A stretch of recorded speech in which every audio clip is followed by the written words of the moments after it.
जीवन हमें एक मौका देता है, इसलिए जब भी सही कॉलेज चुनने का समय आए तो सिर्फ मंगलायतन यूनिवर्सिटी आपके बेहतरीन भविष्य और सर्वांगीण विकास के लिए।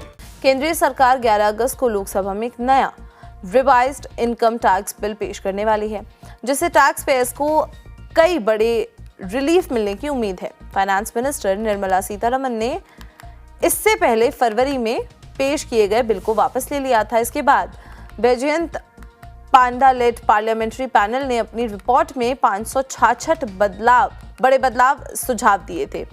नया ड्राफ्ट उन्हीं रिकमेंडेशंस पर आधारित है। इसका मकसद 1961 के पुराने और मुश्किल कानूनों को लगभग 50% तक छोटा करना और आसान बनाना है। पुरानी कानूनी भाषा को आसान शब्दों से बदलकर कानूनों को साफ और सरल बनाया जाएगा।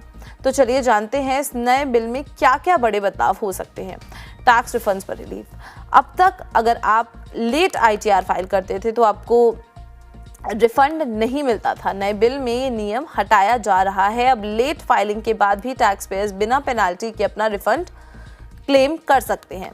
फिर है anonymous donations. Pure religious trust को अनोनिमस डोनेशंस पर टैक्स से छूट मिलेगी, लेकिन जो ट्रस्ट धार्मिक गतिविधियों के साथ साथ स्कूल या हॉस्पिटल जैसे सामाजिक काम भी करते हैं, उन्हें ये रिलीफ नहीं मिलेगा।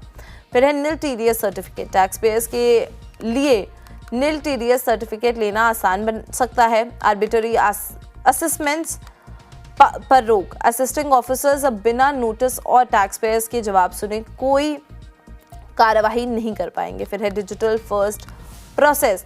पूरे प्रोसेस को और ज़्यादा ऑटोमेटेड और फेसलेस बनाया जा सकता है, जिससे भ्रष्टाचार पर रोक लगाई जा सके। इस बिल में सबसे बड़ा फायदा उन लोगों को होगा जो नए टैक्स रिजीम के तहत आते हैं। सेक्शन 87A के तहत इनकम टैक्स की रिबेट की इनकम लिमिट 7 लाख से बढ़कर 12 लाख तक कर दी गई है और रिबेट की अधिकतम राशि 25,000 से बढ़कर 60,000 कर दी गई है। अगर आपकी इनकम 12 लाख से थोड़ी ज्यादा है तब भी आपको मार्जिनल रिलीफ मिलेगी।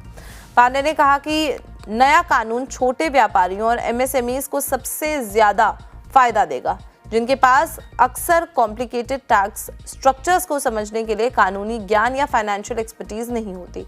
उन्होंने ये भी जोड़ा कि ये सुधार मिडिल क्लास और वर्किंग क्लास पर बिना कोई नया टैक्स बोझ डाले एक फेयर सिस्टम बनाएगा। उम्मीद है कि ये नया बिल पास होने के बाद लोगों की इनकम में इजाफा और सेविंग्स इन्वेस्टमेंट के साथ साथ खपत भी बढ़ेगी।